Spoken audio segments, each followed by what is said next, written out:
Er staan forse straffen op het bezit van vuurwapens. En of dat nou geweren zijn, of dat het pistolen zijn. Maar ook op slag- en steekwapens. En daar wordt fors gestraft.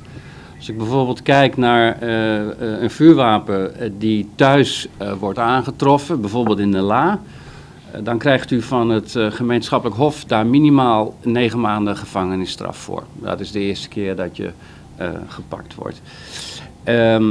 En als je dat al een keer eerder hebt gedaan, dan mag je rekenen op een jaar gevangenisstraf.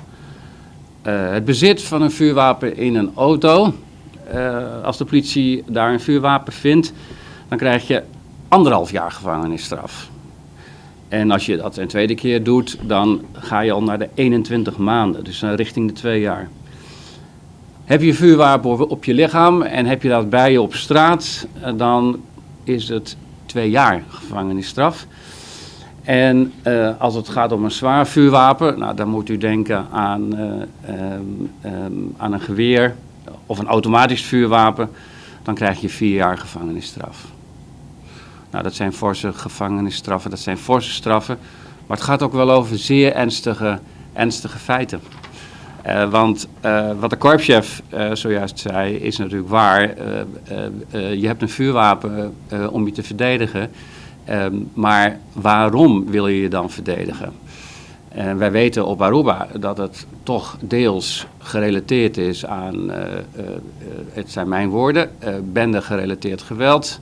Het gaat over een concurrentiepositie, over wie hier de lokale drugsmarkt in handen wil hebben.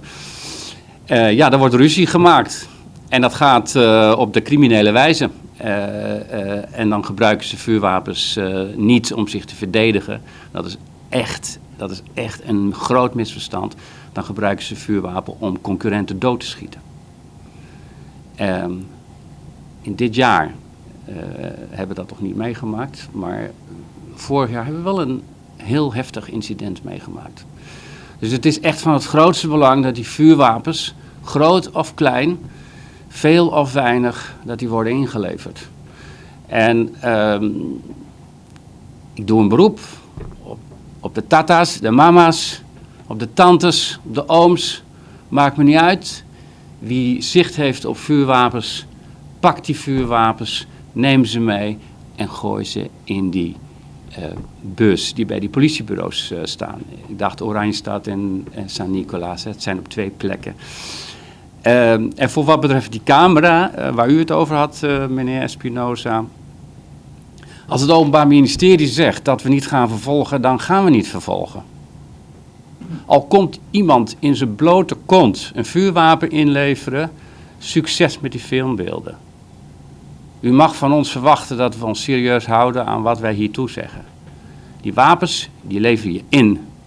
En wij doen niks met die camerabeelden.